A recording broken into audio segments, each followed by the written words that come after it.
है अपना buffer solution. क्या है नेक्स्ट टॉपिक? Buffer solution. ठीक है, ये है अपना नेक्स्ट टॉपिक बफर सॉल्यूशन। ठीक है, बफर सॉल्यूशन समझने से पहले एक चीज़ देखना 1 मिनट। एक अपने पास होता है वीक एसिड। क्या होता है? Weak acid. ठीक है, एक अपने पास होता है स्ट्रॉन्ग एसिड। क्या होता है? Strong acid. ठीक है, दूसरा अपने पास होता है वीक बेस। एक होता है अपने पास स्ट्रॉन्ग बेस। इस चीज़ को अपन ऐसे भी समझ सकते हैं, अपने पास एसिड होता है और अपने पास बेस होता है। ठीक है, एसिड बेस समझते हैं अपन। एसिड अपने पास 2 होंगे, एक अपने पास होता है वीक, एक अपने पास होता है स्ट्रॉन्ग। बेस भी अपने पास 2 होंगे, एक होता है अपने पास वीक, एक अपने पास होता है स्ट्रॉन्ग। आ रहा समझ में? एसिड 2, एक वीक एसिड, एक स्ट्रॉन्ग एसिड। बेस भी 2, एक वीक बेस, एक स्ट्रॉन्ग बेस। ठीक है, अब वीक एसिड कौन सा होता है? एक एसिड याद रखना, CH3COOH। ये वीक एसिड है। वैसे तो और भी बहुत सारे होते हैं, लेकिन अपने जो इसमें पेपर में आ सकते हैं वो यही है। ठीक है, जो आप लोगों को याद रखनी है। एक वीक एसिड है ये वाला CH3COOH, इसको बोलते हैं एसिटिक एसिड। नाम याद हो जाए तो अच्छी बात है, नहीं हो तो फॉर्मूला तो याद करना ही करना है। ये तो याद होना ही चाहिए, नाम अगर हो जाता है तो ठीक है, नहीं हो तो कोई बात नहीं। ये वीक एसिड है। एक स्ट्रॉन्ग एसिड है HCl, हाइड्रोक्लोरिक एसिड। ठीक है, एक वीक बेस है अपने पास NH4OH, एक स्ट्रॉन्ग बेस है अपने पास NaOH। ठीक है, इतना याद रहेगा। वीक एसिड है ये वाला, स्ट्रॉन्ग एसिड है ये वाला। ये कैसा है? वीक, वो भी क्या है? एसिड। ये अपने पास क्या है? Strong acid. ठीक है, ये अपने पास क्या है? Weak base. ये अपने पास क्या है? Strong base. आ गया इतना समझ में? ठीक है, ये याद होने चाहिए, याद कर लेना इनको जरूर। एक चीज़ और समझना, जो भी चीज़ स्ट्रॉन्ग है, चाहे वो एसिड है या फिर बेस है, जो भी चीज़ स्ट्रॉन्ग है उसका आयोनाइजेशन ज़्यादा होता है। उसका आयोनाइजेशन कैसा होता है? ज़्यादा। ठीक है, और जो भी चीज़ वीक है उसका आयोनाइजेशन कैसा होता है? कम। उसका आयोनाइजेशन कैसा होता है? कम। समझ में आया? जो भी चीज़ स्ट्रॉन्ग है उसका आयनाइजेशन ज़्यादा होगा, जो चीज़ वीक है उसका आयनाइजेशन कैसा होगा? कम होगा। इतना समझ आया? ठीक है, क्या चीज़ याद रखनी है? एक तो वीक एसिड का नाम रखना है याद, ये CH3COOH। एक स्ट्रॉन्ग एसिड का नाम याद रखना है, ये और ये। ठीक है, एक एक नाम याद रहेंगे सबके। हमसे कोई पूछे स्ट्रॉन्ग एसिड कौन सा है तो हम बता सकते हैं कौन है? HCl। ठीक है, स्ट्रॉन्ग एसिड का नाम याद रखना, एक वीक का, एक इसका। ठीक है, स्ट्रॉन्ग वाले का आयनाइजेशन ज़्यादा होगा, वीक वाले का आयनाइजेशन कम होगा। ये चीज़ याद रहनी चाहिए, अभी अपने बहुत काम आएगी। सबसे पहले अपन बफर सॉल्यूशन की डेफिनेशन देख लेते हैं। सॉल्यूशन का मतलब क्या होता है? घोल। ठीक है, तो हम बात करते हैं बफर सॉल्यूशन कौन सा सॉल्यूशन होता है। बफर सॉल्यूशन क्या चीज़ है? तो बफर सॉल्यूशन वो सॉल्यूशन होता है, वो सॉल्यूशन बफर सॉल्यूशन है, वो सॉल्यूशन बफर सॉल्यूशन है जिसमें अपन कुछ मात्रा एसिड बेस या वाटर की मिलाई जाती है तो उसके पीएच में कोई चेंज ना हो। ठीक है, अब देखो इसको समझते हैं अपन क्या कहना चाहते हैं। देखो मान लेते हैं ये अपने पास कोई सॉल्यूशन है, ये अपने पास क्या है? कोई सॉल्यूशन है। ठीक है, अब ये सॉल्यूशन बफर है या नहीं है? बफर है या नहीं है तो अपन कैसे बता सकते हैं? इस सॉल्यूशन के अंदर, इस सॉल्यूशन के अंदर हमने क्या डाला? हमने मान लो एसिड डाला, थोड़ी सी मात्रा में हमने एसिड डाला, या फिर हमने बेस डाला। कोई एक चीज़ डालनी है, नहीं सब के सब डाल लेंगे। या तो हमने कुछ एसिड डाला, या हमने कुछ बेस डाला, या हमने इसमें वाटर डाला। ठीक है, तो अब जैसे मान लो इसकी पीएच अपने पास कितनी है? 3 है। पीएच कितनी है? 3 है। तो इन सब चीज़ों को डालने के बाद भी इसकी पीएच कितनी रहे? 3 रहे। यानी कि पीएच में कोई चेंज ना हो, पीएच में कोई चेंज ना हो, उसको बोलते हैं हम क्या चीज़? Buffer solution. समझ आया बफर सॉल्यूशन क्या होता है? एक ऐसा सॉल्यूशन जिसमें एसिड बेस या वाटर डालने पर उसके पीएच में कोई चेंज ना हो। ठीक है, पीएच में कोई चेंज ना हो उसको बोलते हैं बफर सॉल्यूशन। यही बात हमने यहाँ पे लिखी है कि वो सॉल्यूशन जिसमें कुछ मात्रा में एसिड बेस या वाटर डालने पर, एसिड बेस या वाटर मिलाने पर उसके पीएच में कोई चेंज ना हो, ये बात हमने यहाँ भी समझाई है। जैसे कोई सॉल्यूशन है, उसकी पीएच अपने पास कितनी है, 3 है। अब इस सॉल्यूशन में हमने ये बेस डाला, ये क्या है, बेस। हमने इस सॉल्यूशन में क्या डाला, हमने बेस डाला। तो पहले इसकी पीएच कितनी थी, 3 थी। अब हमने इसमें कोई बेस डाल दिया तो अब भी इसकी पीएच क्या है, 3 है। तो पीएच में कोई चेंज नहीं आया। तो ये क्या है, अपने पास एक बफर सॉल्यूशन है। समझ आया? ठीक है, इतना डेफिनेशन समझ में आ गया कि किसी सॉल्यूशन के अंदर एसिड, बेस या वाटर डालने पर उसकी पीएच में चेंज ना हो। जितनी उसकी पीएच पहले थी उतनी ही पीएच एसिड या बेस डालने के बाद रहे तो उसको बोलेंगे हम बफर सॉल्यूशन। ठीक है, बफर सॉल्यूशन के अंदर पीएच रिजर्व रहती है, ये हमको पता है। ठीक है, स्टेबल रखने पर पीएच फिक्स रहेगी। और अगर अपन ने इसमें कुछ पानी डाल, जो हमने बातें लिखी हैं उनको अलग अलग करके लिख देंगे।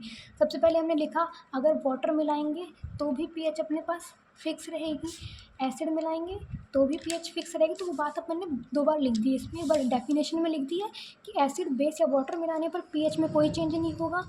फिर दोबारा लिख दिया वाटर मिलाने पर पीएच में चेंज नहीं मिलेगा, और स्मॉल क्वांटिटी में एसिड या बेस डालने पर भी पीएच में कोई चेंज नहीं होगा। समझ में आया? हमें अपने पास बफर सॉल्यूशन के टाइप, बफर सॉल्यूशन 2 प्रकार के होते हैं, एक होता है एसिडिक, दूसरा होता है बेसिक। ठीक है, एसिडिक बफर सॉल्यूशन, एक होता है बेसिक बफर सॉल्यूशन। ठीक है, एसिडिक वाला क्या होता है, वीक एसिड और साल्ट। एसिड है तो अपने पास ऑब्वियस सी बात है एसिड प्लस, बफर सॉल्यूशन बनता है अपने पास एसिड प्लस साल्ट से। ठीक है, या फिर बेस प्लस साल्ट से। ठीक है, तो बफर सॉल्यूशन अपने पास 2 चीज़ों से बनेगा, या तो एसिड प्लस साल्ट हो या फिर बेस प्लस साल्ट हो। लेकिन इस पर बात याद रखने की क्या है कि ये दोनों ही क्या होने चाहिए, वीक। अगर एसिड है तो वीक एसिड होना चाहिए, बेस है तो वीक बेस होना चाहिए। आया समझ में? बफर सॉल्यूशन कैसे बनता है, बफर सॉल्यूशन बनता है एसिड प्लस साल्ट या फिर अपने पास बेस प्लस साल्ट हो। ठीक है, अगर एसिड है तो ये एसिडिक बफर सॉल्यूशन होगा, और अगर अपने बेस है तो ये बेसिक बफर सॉल्यूशन होगा। ठीक है, लेकिन बात क्या है कि दोनों ही क्या होने चाहिए, वीक। वीक एसिड हो या फिर वीक बेस हो। अगर एसिड है तो एसिडिक बफर सॉल्यूशन, बेस है तो बेसिक बफर सॉल्यूशन। साल्ट दोनों में कॉमन है ही। याद रहेगी इतनी बात, दोनों टाइप के याद हो जाएंगे। एसिड की बफर सॉल्यूशन जिसमें वीक एसिड प्लस साल्ट हो, बेसिक वाले में बेस और साल्ट हो। अपन बात करते हैं एसिडिक बफर सॉल्यूशन की। हमने क्या बोला था एसिडिक बफर सॉल्यूशन के अंदर कि वीक एसिड होना चाहिए। क्या होना चाहिए एसिडिक बफर सॉल्यूशन में हमारे अंदर, वीक एसिड हो प्लस में क्या हो, साल्ट हो।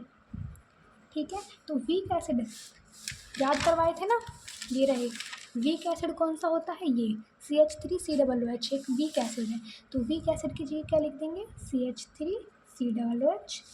इसका जब आयोनाइजेशन करेंगे तो अपने पास क्या बनेगा, CH3CO माइनस प्लस में H प्लस। ठीक है, एक साल्ट, साल्ट अपने पास है CH3COONA। ये थोड़ा सा याद कर लेना, ये एक साल्ट होता है। ठीक है, जब इसका भी करेंगे तो CH3COO माइनस प्लस में Na प्लस। ठीक है, समझ आ गया इतना, कोई दिक्कत? ये हम बात कर रहे हैं एसिडिक बफर सॉल्यूशन की। एसिडिक बफर सॉल्यूशन क्या होता है, इसमें वीक एसिड हो प्लस में साल्ट हो। ये तो रहा वीक एसिड, ये रहा अपने पास क्या चीज़, साल्ट। समझ आया इतना? ठीक है, वही बात हमने यहाँ पे लिख दी है, ये वीक एसिड है, ये अपने पास कोई साल्ट है। अब हमने क्या लिखा है कि वीक एसिड प्लस में साल्ट एसिडिक बफर सॉल्यूशन का एग्जाम्पल है। ठीक है, जो ये हमने लिखा है ना, ये क्या है, एसिडिक बफर सॉल्यूशन का क्या है, एग्जाम्पल है। ठीक है, इसमें अपन को देखो कॉमन आयन इफेक्ट ये दिख रहा, दोनों में कॉमन आयन है ना, तो इसमें हमको ये कॉमन आयन इफेक्ट हमको दिख रहा है, कॉमन आयन इफेक्ट शो होता है। अब एक बात और याद करवाई थी कि स्ट्रॉन्ग वाले का आयनाइजेशन ज़्यादा होता है, वीक वाले का आयनाइजेशन कैसा होता है, कम होता है। ठीक है, तो वो बात हमने लिख दी है। इसमें वीक क्या है अपने पास, ये वीक एसिड है तो अपने पास इसका आयनाइजेशन कैसा हो रहा है, बहुत ज़्यादा कम हो रहा है। फिर हम एक लाइन याद कर लेना, इसमें हमने एक बूंद HCl की डाली, HCl आयनाइजेशन और भी कम हो जाता है। समझ में आया? हम पढ़ रहे हैं acidic buffer solution. Acidic buffer solution क्या होता है, इसमें वीक एसिड हो और एक साल्ट हो। ठीक है, वीक एसिड हो और एक साल्ट हो। ये एक वीक एसिड है, हम पहले पढ़ के आ चुके हैं, ये क्या है, एक वीक एसिड है, इसका हमने ये कर दिया। ये अपने पास एक साल्ट है, ठीक है। अब वीक एसिड यानी कि ये प्लस में ये साल्ट, ये अपने पास एसिडिक बफर सॉल्यूशन का क्या है, एक एग्जांपल है। इसमें अपन को ये कॉमन आयन दिख गया तो हमने बोला कि कॉमन आयन इफेक्ट है। क्योंकि ये वीक है तो हम ये बात जान चुके हैं कि वीक का आयनाइजेशन कैसा होता है, कम होता है। फिर हमने इसमें ये HCl और मिला दिया, हमने क्या करा, इसमें HCl और मिला दिया तो इसका आयनाइजेशन और भी ज़्यादा क्या हो गया, कम हो गया। समझ आई इतनी बात? ठीक है, इतना समझ में आ गया। ये तो था एसिडिक बफर सॉल्यूशन। अगर अपन बेसिक की बात करेंगे तो यहाँ पे वीक एसिड की बजाय वीक बेस आ जाएगा। बाकी सारी लाइन सेम ऐसी रहेंगी, सेम टू सेम। बस जहाँ जहाँ पे हमने वीक एसिड लिखा है वहाँ वहाँ हम वीक बेस लिख देंगे।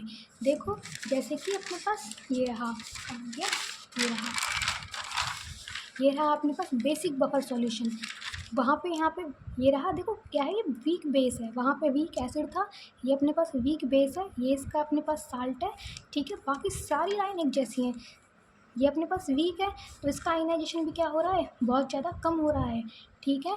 वहाँ भी हमने ये बात लिखी थी, ठीक है। उधर अपन ने HCl मिलाया था, यहाँ हमने NaOH मिलाया है। वहाँ हमने क्या मिलाया था, HCl मिलाया था ना HCl, यहाँ हमने NaOH मिलाया है। तो सेम टू सेम सब लाइन वही की वही रहेंगी। सिर्फ क्या बदलेगा, वहाँ पे जहाँ जहाँ वीक एसिड है वहाँ वहाँ वीक बेस कर देना है बस, ठीक है। इतना समझ में आ गया। अब इसमें एक छोटा सा डेरिवेशन जैसा है, ये भी समझना। एसिडिक बफर सॉल्यूशन की बात करते हैं। इसका अपन pH कैसे निकालेंगे, अपने पास वीक एसिड को उठा लेंगे, ये रहा अपने पास क्या है, ये है अपने पास वीक एसिड, ठीक है। क्या है अपने पास, ये वीक एसिड है, ठीक है। इसका आयनाइजेशन करेंगे, ये आ गया Ka। ये हम जानते ही हैं क्या चीज़, प्रोडक्ट की कंसनट्रेशन अपॉन में रिएक्टेंट की कंसनट्रेशन, ठीक है। प्रोडक्ट क्या है, ये है, इसकी कंसनट्रेशन अपॉन में ये, ठीक है। प्रोडक्ट की कंसंट्रेशन अपॉन में रिएक्टेंट की कंसंट्रेशन। कोई दिक्कत यहाँ तक, ठीक है। आगे देखना क्या हो रहा है, देखो इतना हो गया, प्रोडक्ट की कंसंट्रेशन अपॉन में रिएक्टेंट की कंसंट्रेशन, क्रॉस मल्टीप्लाई कर देंगे ऐसे और ऐसे, ठीक है। इसको यहाँ से करेंगे तो ये आ गया, ये अपने पास इधर से मल्टीप्लाई हो गया। कोई दिक्कत यहाँ पे नहीं होगी। CH3 इन दोनों को यहाँ पे आ जाएंगे, इसको इससे करेंगे तो Ka इंटू CH3COOH। ये तो पूरा मैथमेटिकल है। यहाँ से हम H+ निकालेंगे, क्या निकालेंगे, H+ निकालेंगे। ये रहा H+ equals to Ka CH3COOH minus. अब अपन इसका करेंगे लॉग लेने पर। ये चीज़ मैं वैसे समझा देती हूँ। देखो क्या था अपने पास, CH3COOH, ये अपने पास वीक एसिड है, इसका अपने पास ये आ गया CH3COO माइनस प्लस में H+, ठीक है। अब अपने पास इसका Ka चाहिए, Ka अपने पास होता है प्रोडक्ट की कंसंट्रेशन अपॉन में रिएक्टेंट की कंसंट्रेशन। ये अपने पास प्रोडक्ट है, ये अपने पास रिएक्टेंट है, तो प्रोडक्ट की कंसंट्रेशन हो गई ये, ठीक है, अपॉन में रिएक्टेंट की कंसंट्रेशन हो गई ये, ठीक है। ये इधर मल्टीप्लाई, यहाँ तो क्या एक ही तो है, ये इधर मल्टीप्लाई होगा CH3COO minus H+ equals to ये इधर मल्टीप्लाई होगा Ka इंटू CH3, इसकी कंसंट्रेशन है ना, CH3COOH की कंसंट्रेशन। हमें तो H+ की वैल्यू चाहिए, हमें क्या चाहिए, H+ चाहिए। तो ये हो गया Ka इंटू CH3COOH। ये तो ऐसे था ही, हमें H+ चाहिए तो ये यहाँ मल्टीप्लाई में यहाँ जाके डिवाइड हो जाएगा, CH3COO माइनस कर लेंगे इतना। नेक्स्ट टाइम लिखेंगे यहाँ पर लॉग लेने पर। अब इन दोनों साइडों पर लॉग लेंगे, इसका करेंगे तो ये हो गया अपने पास log 10 H+, ठीक है। इसका लॉग करेंगे तो ये होगा log 10 Ka plus log 10 CH3COOH upon में CH3CO माइनस। अब ये सोच रहा होगा कि ये तो मल्टीप्लाई में था, मैंने प्लस क्यों लिखा है। लॉग का फॉर्मूला होता है ना, ये लॉग जो अपने पास ऐसे A इंटू बी, ये अपने पास इसको अपन A मानते हैं, इसको B, तो ये इसका होता है ना log A प्लस में log B, यही तो होता है लॉग का फॉर्मूला, तो वही लगाया है अपन ने, लॉग लिया, यहाँ पे तो सीधा सीधा आ जाएगा, log 10h प्लस हो गया, ये गुना में था तो ये प्लस में हो जाता है, ठीक है। log 10 Ka प्लस में log 10 CH3COOH, ये हो गया, ठीक है। कोई दिक्कत यहाँ तक? अब है ना अपना सबसे शुरू वाला लेक्चर उठा के देखना, पी पीएच स्केल वाला, पीएच स्केल, ठीक है। पीएच स्केल में क्या पढ़ाया है? पीएच स्केल में बताया है ना कि पीएच का फॉर्मूला क्या होता है, पीएच बराबर होता है log 10H प्लस, और पी के ए का फॉर्मूला क्या होता है, पी के ए बराबर होता है log 10 Ka। कुछ दिख रहा है? log 10H प्लस बराबर किसके है? पीएच के, ठीक है। तो ये हो गया पीएच बराबर log 10 Ka बराबर किसके है? पी के ए के, तो ये हो गया पी के ए प्लस में log 10, ये हो गया CH3COOH CH3CO माइनस। बस इतना करना है। इसको बोलते हैं अपन क्या चीज़? Henderson equation. क्या बोलते हैं? Henderson equation. ये क्वेश्चन आ सकता है हैंडरसन इक्वेशन के नेम से, हैंडरसन हेज़ल इक्वेशन, ठीक है।